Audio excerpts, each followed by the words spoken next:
Thank you. So welcome, everybody, to the second hour of Mind Shifters Radio. Today is Thursday, October the 5th, 2023. And our call-in number is 563-999-3581. And press 1, and that puts you in the queue to talk to us. And we'd love to hear your comments and your questions because that makes this your show. And we'll give Michael a moment to dial in. And hearing what he was just talking about, Guy Finley saying, as goes your attention, from Diedrich from Choose Again. And I believe this was yesterday. It says, he quoted another person, and it says, we are what we pretend to be. So we must be careful about what we pretend to be. He says, yes, hurt as long as I believe I am who I pretend to be. The pretending is exhausting and full of fear. Under that pretense lurks an evil creature, deathly afraid to be found out. I have to pretend better. If I drop the pretense and allow who I am to be who I am, a sense of ease, almost of gliding, fills my being. Pretty cool. Love Diedrich. So I enjoy his daily and comments. And if you're not familiar with it, you can do a search on Choose Again and click to subscribe to their daily sessions. And then there's another one that I get that is from Dr. Tim had mentioned it the other day, and it's Educari Unlearning. And their quote was, being held, the alchemical, tenderly held in the womb of the divine. So there's lots of daily quotes that you can access and just, help take you to a higher realm. I have one that pops up on my phone every morning at 8 o'clock, and it asks me a question. And it might be, anything from how are you feeling today to what's the most important possession that you have that makes your life easier. And then it had that costs under $30. So I couldn't say my computer or my phone or whatever. I finally came up with that it was my reusable glass bottle that I put water in every day. So it just is a way of getting you to think beyond, what may be occupying your mind every morning when you first get up. And get in the habit of taking several deep breaths when you first get up in the morning, and, thank God for the day. Say thank you for allowing me another day this side of the grass. Gratitude, it takes you a long way. And I'm going to check with Michael and see if he's having technical difficulties. We're a couple minutes into the show, and after he gets on, I will share. I worked with someone this morning. I'm on. And, oh, hey. He was just arguing. I was just going to share. Oh, okay. I was working with someone this morning, and they had a phenomenal breakthrough in doing a worksheet as if they were their mother. Their mother one of the was best their power breakthroughs person. I've ever heard of. Jeanie, Yeah. It was an awesome piece of work. It was just tremendous. He's been dealing with, he was trying to fix his mother all of his life, and every relationship with a woman that he's been in all of his life has just kind of been a replication of, I need to rescue them, I need to fix them, and if I can do that, then I'm needed. He was transferring, to be needed instead of just being loved or cherished or whatever. And that how he always felt like he, fell short of the mark, and that he was not worthy. And so anyway, we did a worksheet as if he was his mother, and he was the object of her attention. And what he put in there was that he was trying to control everything and was critical of her. And that created in her the feeling of fear and sadness. And the goal that his mother would want for him would be for him to be at peace and accepting of himself and feel loved, quote unquote. And so that she could be at peace with relaxing and taking care of herself. And when he let go of that, as if he were her, and took a deep breath, before he could even say what he felt or what his mom would have felt, the words out of his mouth is that he was perfect. And he sat there for so long without moving that I was beginning to think that our Zoom screen had froze. And then it was just like, wow. He said, I have always carried shame for being the trigger for her. And he said, the not feeling worthy and all that, and that Mom really saw me as perfect. And so it was a big aha. Oh, my input on that one, sweetie. Yeah. Yes. Go In ahead. the most recent version of the Power Person worksheet, I actually divided the Power Person dynamic, or the message that comes from the Power Person, into two divisions. One being the active message that we get from a Power Person, you're broken. The other being a passive message, one that I make up myself, that based upon their actions, and that being a passive Power Person dynamic. And what I hear Jeanie describing and what happened is that what stilled him, what took him into, it sounds like almost a physiological still point, was the healing of one of those core Power Person messages, a passive one that he made up about himself based on his interaction with his Power Person. And it's just like, when she shared with me, that whole dynamic was just like, yes, that's it. That's the moment that each of us needs to get to with each of those messages that we've bought into. So, as she shared that, and physiologically what he did, to me was, it just said, this is like one of the major breakthroughs of his life, one of the major healing moments. So it's pretty sweet, pretty cool. Nice work, sweetie. You do good work with people. It's awesome. I was also, just... Thank you. Yeah, just amazing. What a gift to give to a human being. And what a piece of healing for a human being, the work he did, his end of it. Jeanie was the support and the inspiration for it, but it was a piece of work that he did that brought something new into the world, and that's what we need more and more of to build that critical mass, is individuals who do that piece of work for themselves. When Yeshua says a little leavening leavens the whole loaf, he's not talking about bread. He's talking about critical mass in physics. He's speaking through the brain cells of a physicist when he says a little leavening leavens the whole loaf. And each person who does that piece of work makes it easier for every other person who has that piece of work to do to be able to do that. It opens the space. It strengthens the energy window for everybody else to pass through that. And that's like, to me, that's reason for monumental celebration. It's anybody goes through that door, however they do it. So it's pretty cool to hear.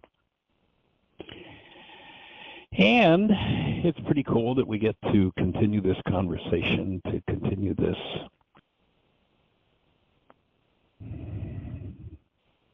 continue deepening this understanding of these dynamics of healing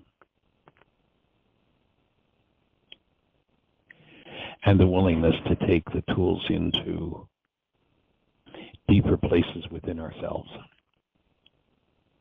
Because in that place where we have this collective connection, everybody benefits from each piece of work that anyone does. So it's just, like, to me, a huge celebration. It's akin to, you go back to the way, the metaphorical principle behind it that's spoken about in churchianity. And, there's a conversation about how there'll be a celebration in heaven when another soul comes home. And that kind of puts it into some kind of religious context and some kind of, whatever that is,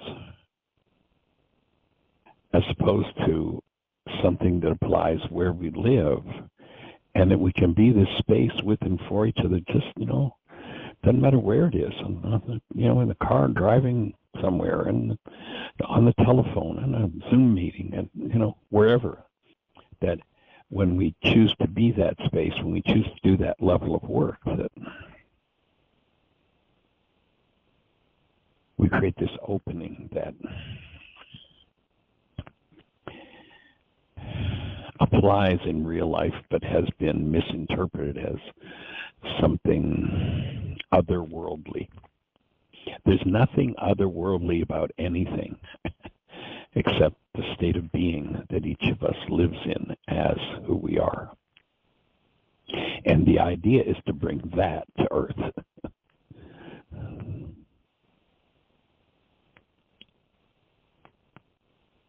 So, and part of that, of course, is breathing. So I find myself breathing on a different level, opening a different space. Terry, who was, called into the show several times the last few days, he was getting some deep dental work done this morning. So if everybody would just hold a space for Terry, sending love in the direction of his mouth for comfort and ease and fast healing of everything that was done. Some old dental work that needed to be redone, and it was pretty intense. So Terry, we just extend love in your direction, hold the space. And Ms. Jeanie, do we have anybody in the phone queue with a hand up or anything happening in the chat room? Any questions from the app? Well, what's happening? It is all quiet. I stepped away for just a second to check a video that I was uploading, and so I'm not sure if Susan pressed one again, but I'm going to turn on her microphone and see. She may just be a leftover hand up from Dr. Tim. Well, Miss Susan, how are you, young lady? Are you with us, Susan? Well, maybe she stepped away from the phone.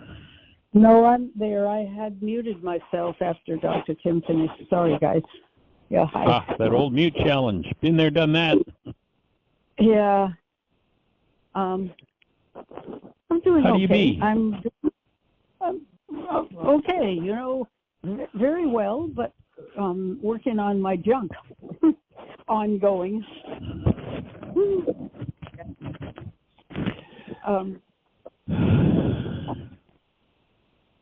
So what kind of junk is up for you today? That's the usual. Dr. Tim had said something on the show that he had mentioned before, but it really struck. What am I making this situation mean? I haven't done anything about it, but I've got that down. The way of thinking my situation and mainly, with Michael downstairs. I have a lot of goals for him, which I'm dismantling as best I can. Just trying to be neutral, observe, allow. Can you hear me all right? I had the phone in a funny position. Yes. You hear okay? You're good. Okay. Yep. You know, it's such an opportunity. What would it be like if this person lived with us and we came to love him and celebrate his being here and enjoy his company? What's keeping us or me from doing that? I'm not doing that. I know. My hand is up.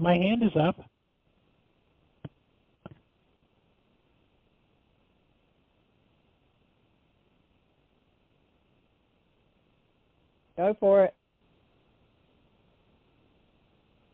You're not experiencing yourself as love? Right. And you think the solution is in loving him? That would help. Because not experiencing love in your physiology has nothing to do with Michael. It has everything to do with you.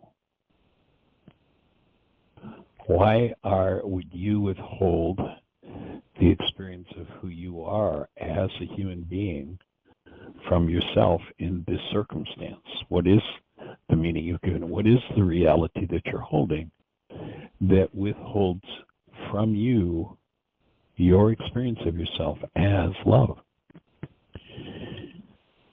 Breathing with you.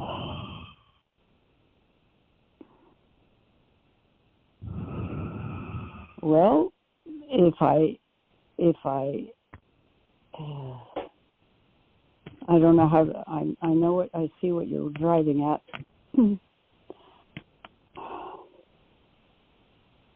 It would be very dangerous to do that. Tell me, if you could tell me what that means.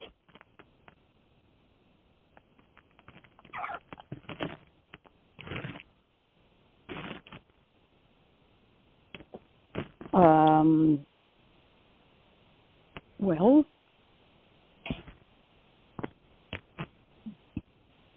I would be used up. I would disappear. So let me see if I understand. So my take is that you've already allowed yourself to disappear,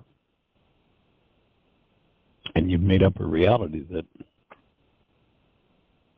standing in this situation with this person and experiencing yourself as love, dangerous. Say the first part again, please, Michael.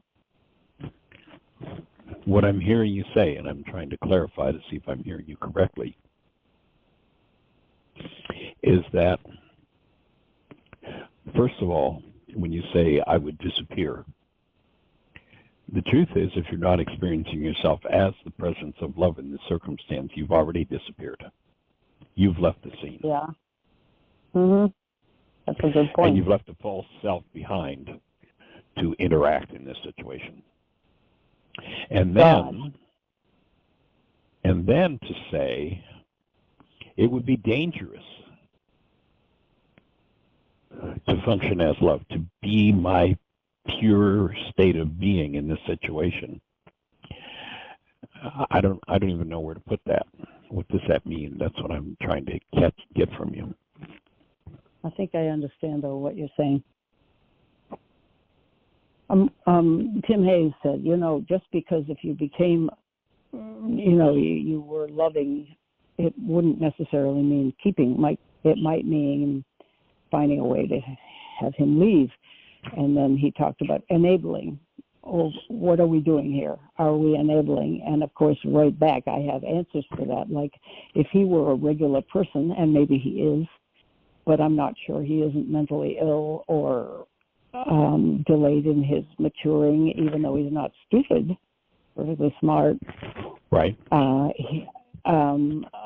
second guess myself. I think we need to give this to him because he's just one of a million people who are out on the streets who need a place to stay and would do very well, right, and be much happier staying in a place. And we're offering, it's like the starfish. Well, there are so many out there, but this affects one of them. It's made a big difference, 100% difference for this one. Yeah, well, yeah. So, and what would be dangerous about being yourself in this situation? Oh, if I were myself, the self that I'm aware of being right now, it wouldn't be love. It would be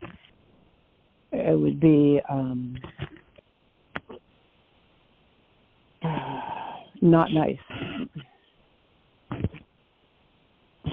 But what we're talking about is you functioning in this situation as the being that you truly are, as love. And your response was, that would be dangerous. That's what I'm trying to get to. How does that connect? Yeah. Well, Here's I'm my making take. false connections. Okay. Yeah, here's what I'd offer. If we go back to yesterday's conversation, where you spoke about how when you're doing your music and you're shining and you're in being, and you spoke about love as being, extended everywhere, your words were that Tim described you in that situation as not being there. In other words, functioning out of your persona rather than your being. And my offering to you yesterday was, no. That's when you are there. That's when you show up. It's the other times that you're not there, when you're functioning out of that other self, that you're not there. So when I hear you in this conversation today, and putting in the context of yesterday's conversation, when I hear you say to be there functioning as love would be dangerous, I think you're giving yourself perhaps a message about the real piece of work that you need to do. That's kind of at the core of everything. I mean, literally everything in your whole life. And maybe this is a power person message. I don't know. Either passive, one that you made up, or one that you actually got. But when I hear you say that, what I hear you saying is, for me to enter into the world, it kind of, what it resonates is a line from a very poignant song about Vincent van Gogh. And the line in the song is, this world was never made for one as beautiful as you. And that very early, I suspect, what I hear you perhaps pointing to, and I'm suspecting that you're pointing to, is that you made a very early decision that this world was never made for you, and that it's dangerous to show up.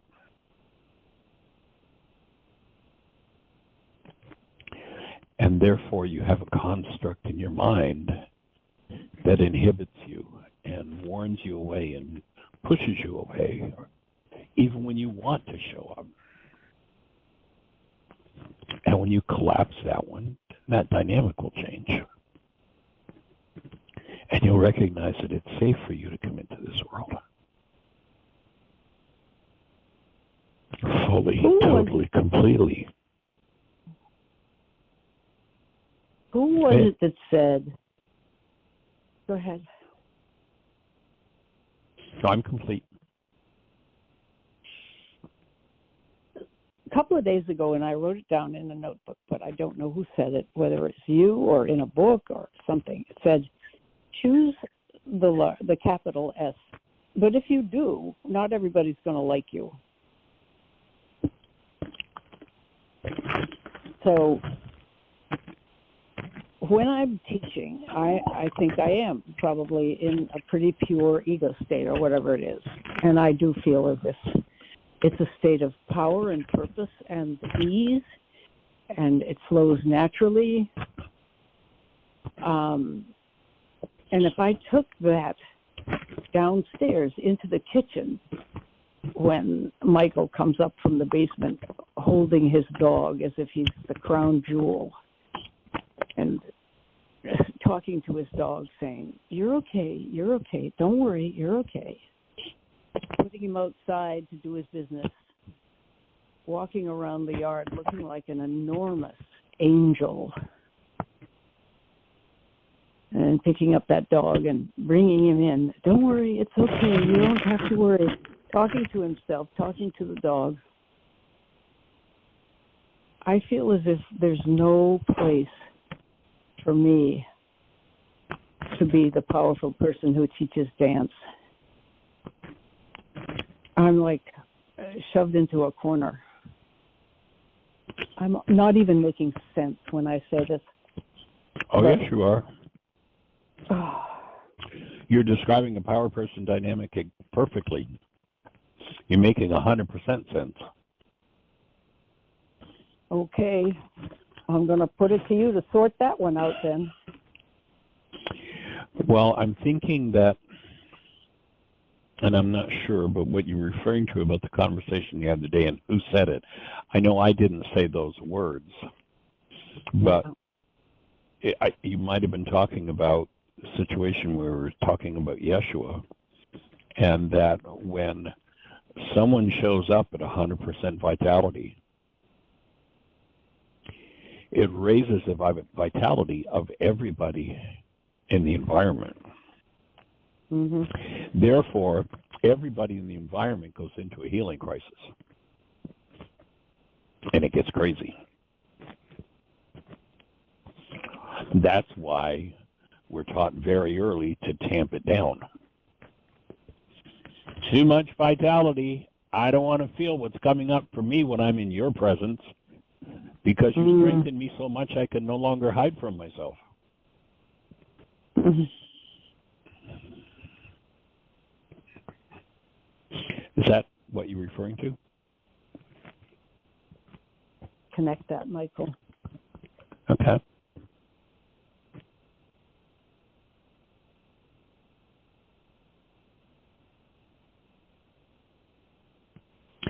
Can you say Well, it my another way? offering would be,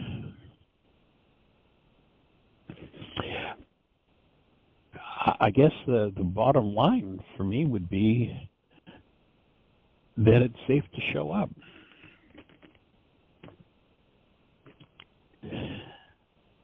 We had And somebody at Heartland. There you go. When did that start? My mom never used that. Sounds like it was some pretty vile attack.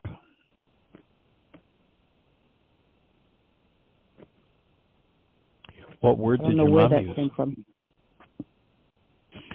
Who do you think you are? Was that mom's statement? Yeah.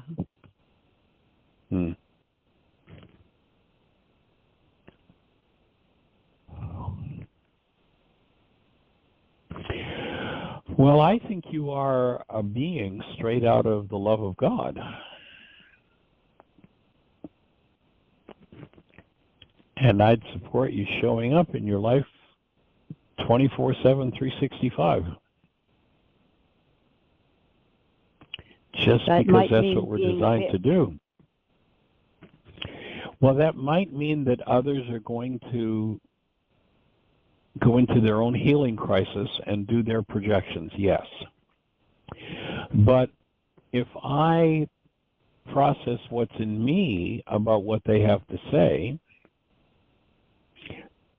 then I've healed me in that circumstance. What they're saying can't hurt me. But if I interpret it through brain cells of hurt, which very likely would be a generational pattern, then of course everything they can say hurts me. Yeah.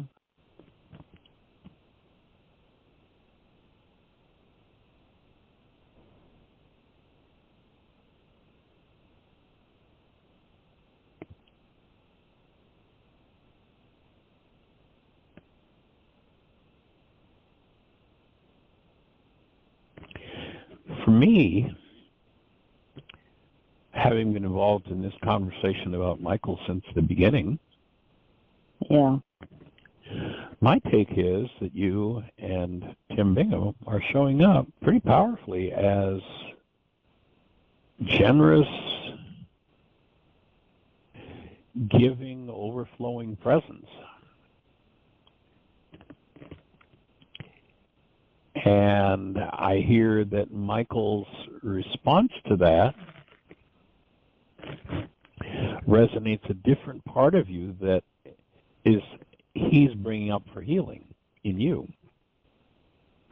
Mhm.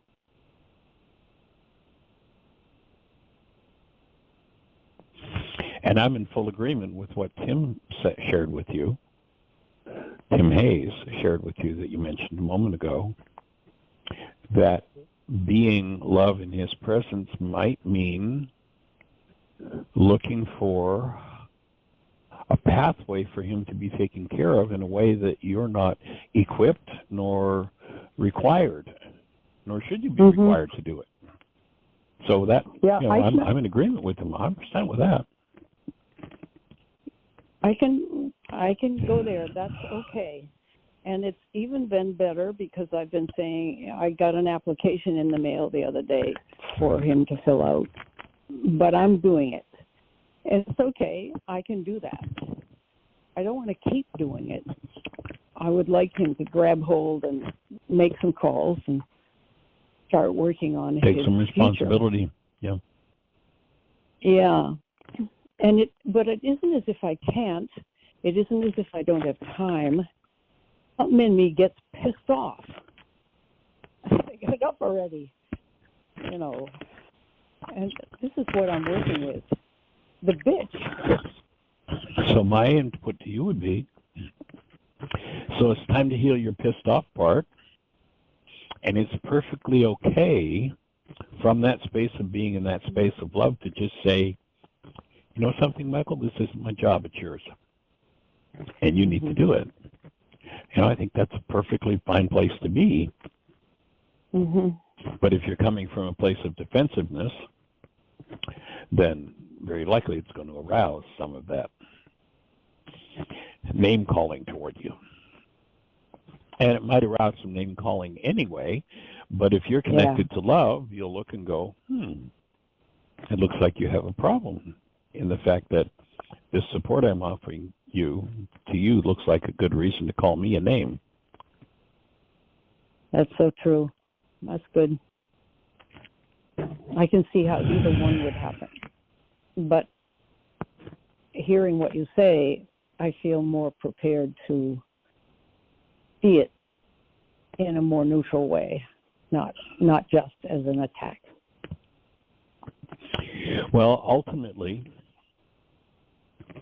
the core, it's kind of like, were you on the show at the beginning when Jeanie shared the person she was just working with and his opening? Yes, I heard that. That's amazing. So my take would be that you're going to have a similar experience and opening when you clean up that part of you that thinks that for you to show up in the world as who you are is dangerous. When you clean up the component in you that generates that gestalt, then that's going to be one of those breakthrough and opening moments for you. To recognize that, yes, this world was made for one as beautiful as you. And it's safe to show up as that magnificent, connected, alive, vibrant life fulfilling her purpose, which I suspect when it happened in your early youth, I believe it happens with a lot of children. It's like, tamp it down. I can't handle that much aliveness. Yeah. I've been reading a book by Frank McCourt I forget the title of it. It's a trilogy. It's an autobiography about his childhood, Irish Catholic. Man, you talk about churchianity combined with the stifling of everything that is alive and curious in a child. Yeah. It's anguish. I don't know if you've read this book. It's beautifully written and very funny, but that's just, there's poignantly sad. There, but yeah, just amazing. And it's amazing, too, that he came out the other end a massively talented writer who healed himself by telling his story and making it powerful, making it funny, that he could see it from that perspective. But it is, gosh, talking about damning of the worst aspects of Roman Catholicism back then. Anyway, and I also had a question about the mind shifter you gave me, which I didn't get to first base with, because in actuality, it wasn't true in the way that you meant it. My people always embraced me fully as one of the sweetest, most wisdom-filled persons in his or her life. Well, in a lot of ways, I was well taken care of. But that is just not true. And so I could have filled out 14 pages of not true. Side. Well, that's what I want you to do, is fill out those 14 pages. Uninhibited, nothing is, everything, your calendar is clear, your phone is off, you're in the room by yourself. Tim Bingham knows he's not going to refer to you or raise a word to you for the next 6 hours, and you're just going to sit and write and fill all of that out. That's the idea of the mind shifter. But in actuality, it wasn't true, Michael. What do you want me to do? That's what you put on the right-hand side of the page. In actuality, it wasn't true. That's it. Okay. That's the purpose of the mind shifter. And then do your brain dump from there. Well, it wasn't true because. Well, it wasn't true when this happened. Well, when they did this. Well, what about this? Well, what the hell did it? Why should I ever? That's what you want to put on the right side of the page. It wasn't true. The idea of the mind shifter isn't that it's true. The idea of the mind shifter is to show you everything in your mind that you're holding on to that you need to process out, that inhibits you from showing up as conscious, active, present love with that sweetness and that genius. Every bit of rage, every bit of fear, every bit of terror, every bit of trauma that's in there, you want to dump on that page. So you can go back and look at it. Let yourself just get lost in it. I can remember times when I've done mind shifters and I go back and I look at it and I go like, holy crap, did I write that? I don't even remember writing that. Where did that? I don't remember ever even thinking or believing anything like that, but there it is in my handwriting on the page. Yeah. That's what you want to do, is get to look at your unconscious. That's what the mind shift is for. It isn't about pretending something's true that isn't. If you pretend something's true that isn't, they call that an affirmation. But this is a catalyst that you get to touch into the deepest parts of hurt, of pain, of rage, of hatred, of vengeance, of grief, of loss, of whatever it is, and you just dump it right out there on the page. So you can go back to it in a conscious place and go, so here are the details of what's in my unconscious mind. And now what am I going to do to clean them up? What am I going to do to deal with this piece of it? What tool am I going to use to clean up that horrific understanding of life?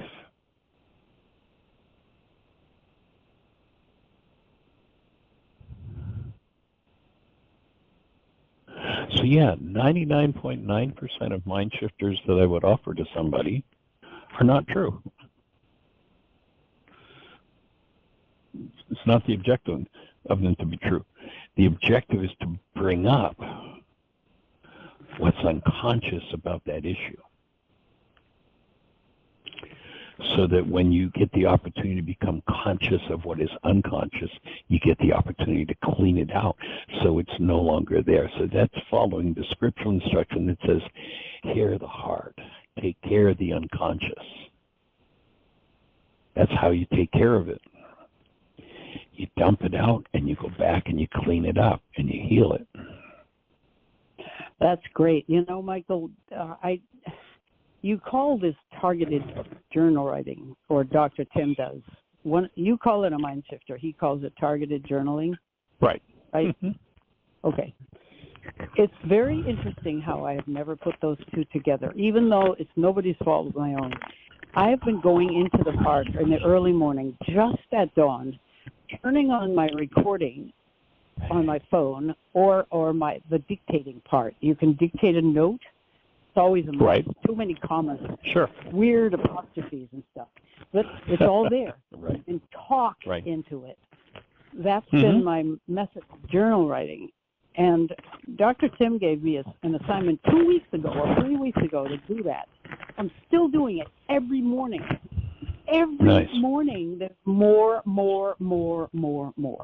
It's not on this topic, but it's on core.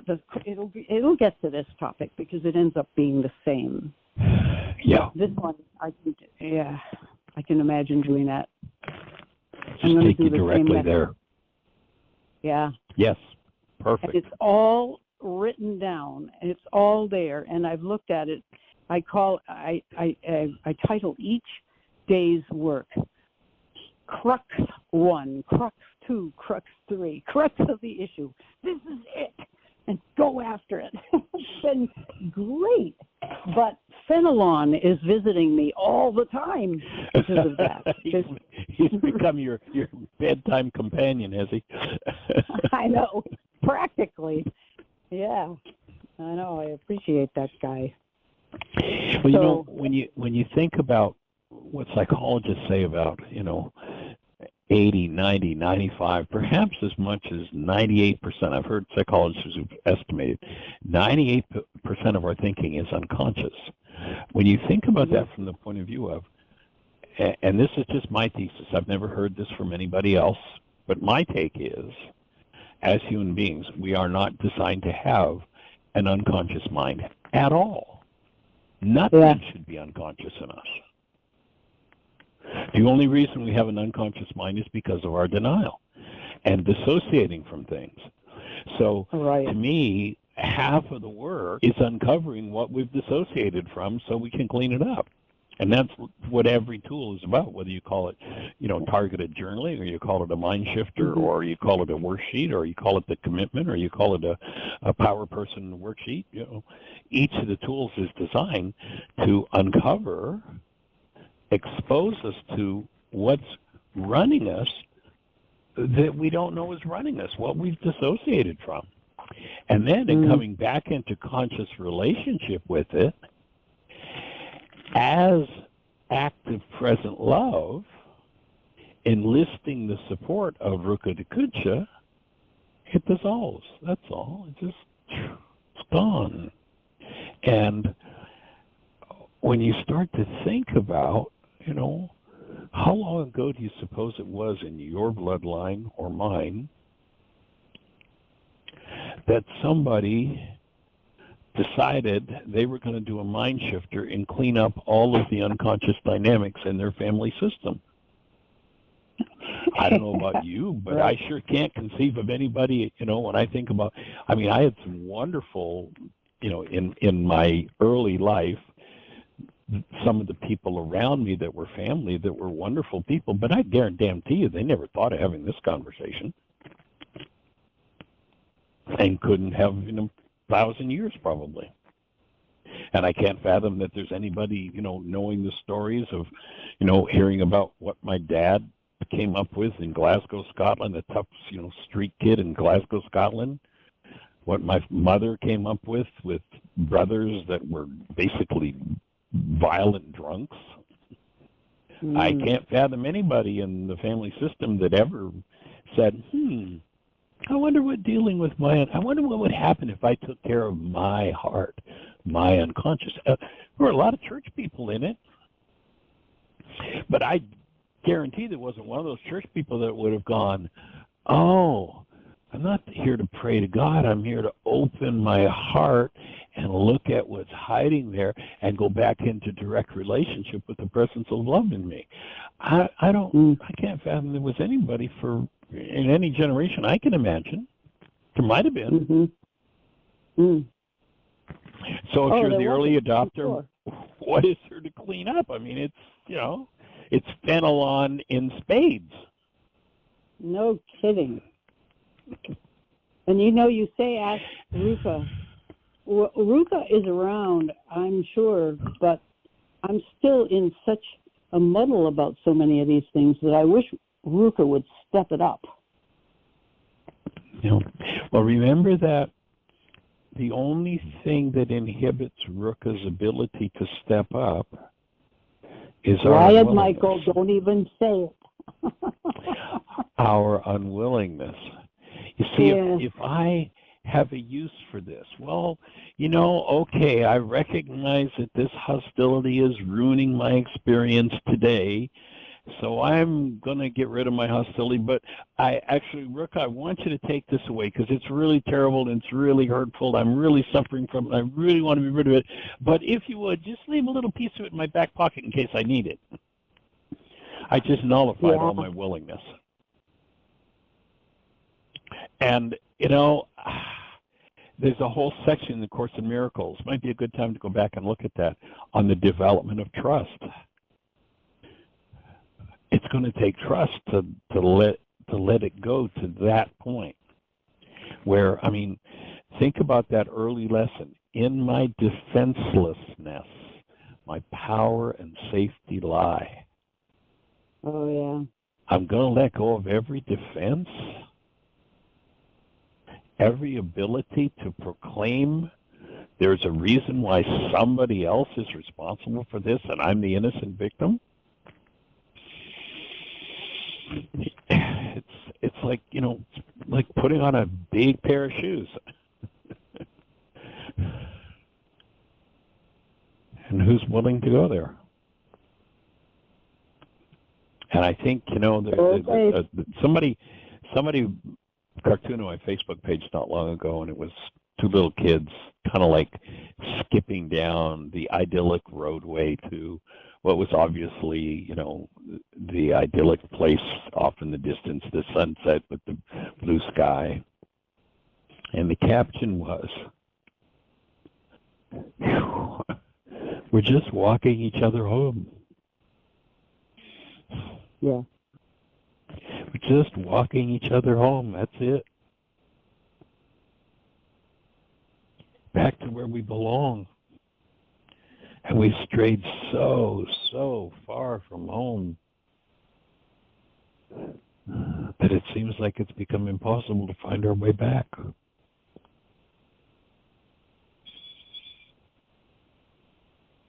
One writer wrote, our mother's lectures, our father's homilies are all born and bred in us. Mm-hmm. And it is these things that keep us from going back home. Yeah. That's all this radio show's about. Is walking each other home. Where was it in the gospel? To me, you to me to you, and all of us. Mm. In the gospel, what thought? I believe, help thou mine unbelief. Yeah. Yeah.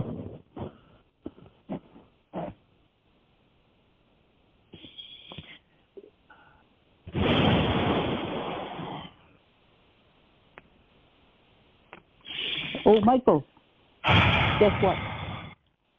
Tell me. You're doing deep breathing, and my mind is skithered right off all that, but I've got it. I do. My friend Jeanie is using my Avicen again. I used it for my hand. Right. I saw the doctor and all that stuff, and the doctor said, your hand's doing great. There is some swelling. It's going to take a long time.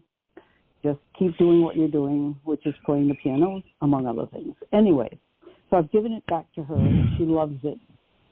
And she's taking a balance class. And she told her class about the absence. And one man, I shouldn't tell you this because it hasn't happened, but one man is very interested in it, and she's talking it up. I just wanted you to know you have a little agent out there. Awesome. Singing the praises of the absence. And she also says she has a blood clot problem, and the clots get dissolved using the absence. Yes. Yes. So. And as a matter of fact, actually, one of the first people that bought an Avicen from me is a gentleman who I have known for several years, and about 3 years earlier, he had a stroke. Whoa. And before, he was working with a physician, and one of the exercises this physician had given him before the stroke was a balance exercise, holding a particular posture and holding balance, which he could do for a full minute, which for him, and according to his doctor, this is a guy who's in his 70s, it was an accomplishment for him to be able to do that for a minute. And when he had his stroke, he couldn't hold that posture for 2 seconds. What? And after about a week on the Avicen, he was back up to 30 seconds. Wow, right. Yeah. And the speech impediment that he had from the stroke was gone within a week of putting his hand in the Avicen every day. Wow.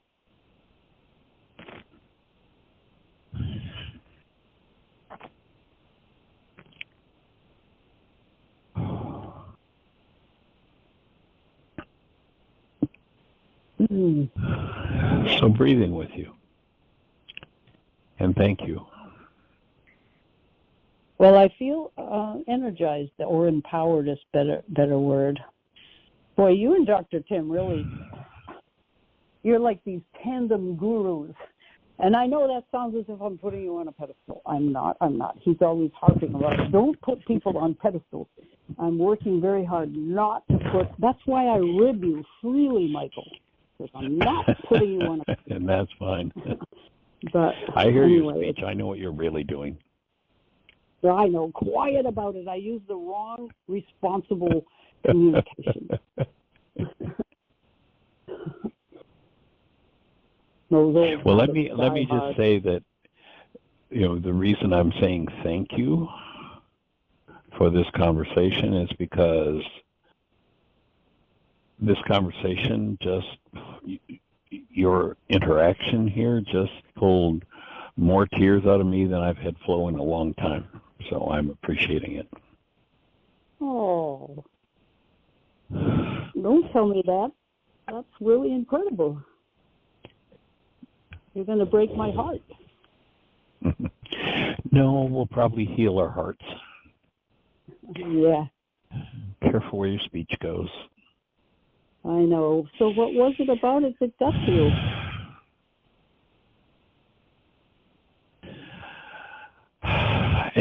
It's not intellectual. It's not cognitive. It's just,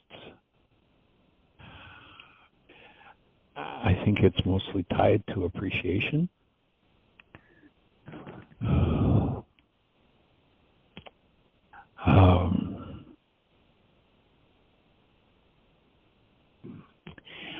Longing for what's possible and what we're really here for. Like, what have we been doing? What have we been doing? Oh, my God.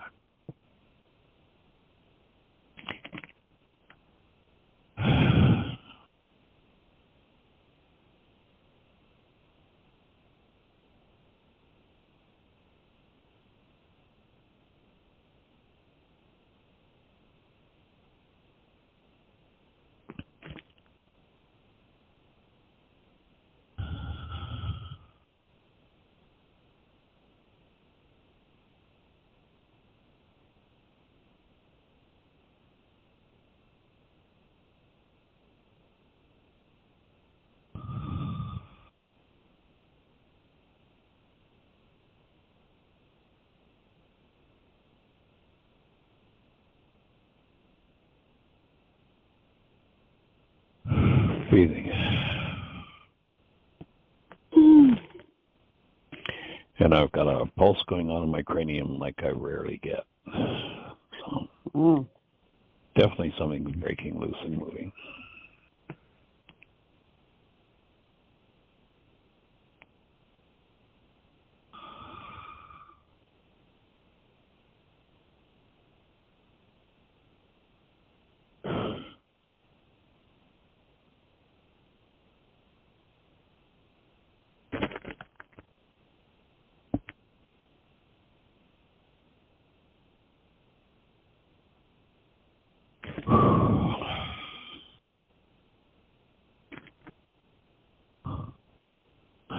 A lot of grief moving.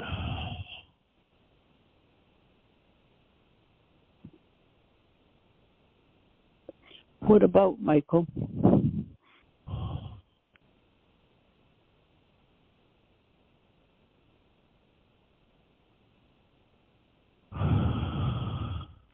About what we're here to do that we haven't been doing as human beings. You've been doing it.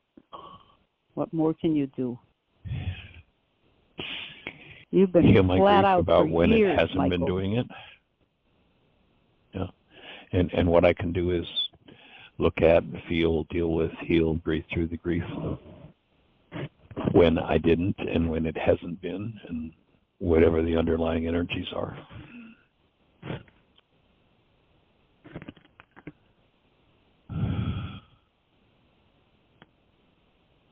I think you're asking too much of yourself. You've been flat out for years. So if you bump up against a glitch once in a while, that would be expected.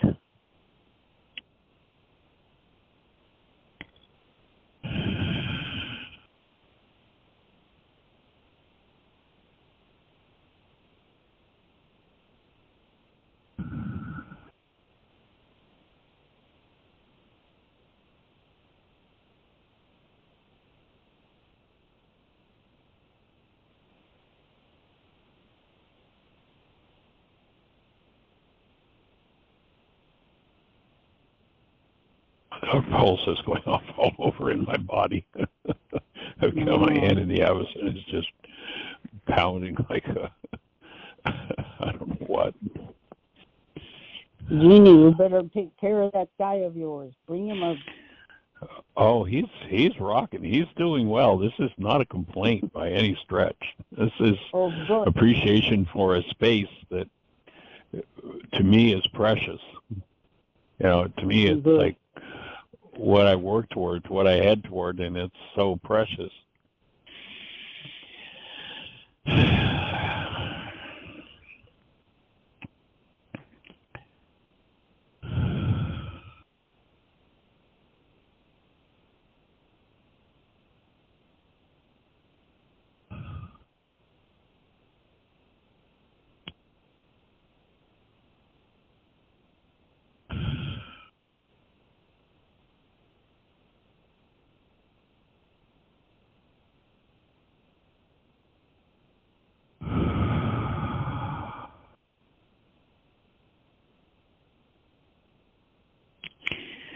Right now, there's a restrictive energy that's been going up the back of my spine that I can just feel softening and opening. And it's just leading to pulses opening in different parts of my structure.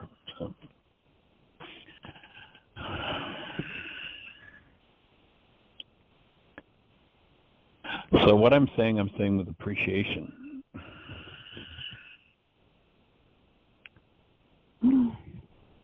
For the support and the assistance in opening space.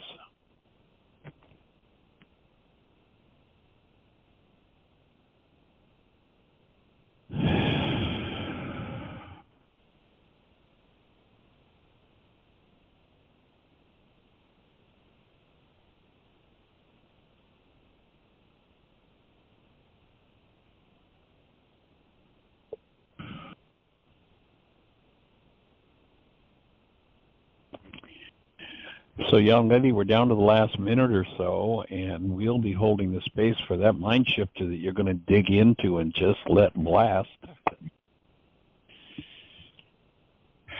Okay. And I'm sitting with you, And Michael. join you in it. I got it. I got it. I receive it and appreciate it. Walking each other home. Mm-hmm. You know, I think about that session Jeanie did with a gentleman this morning. It's like she got him home. Yeah, that's You what know, got you it's going. like, phew. It's monumental. It's monumental.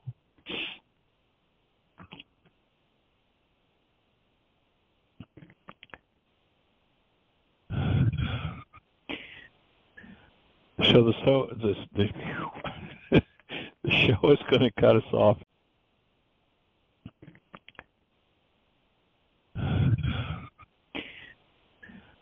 So the show is going to cut us off any second now. So I'm just going to say mucho gusto. Thank you. De nada, Michael.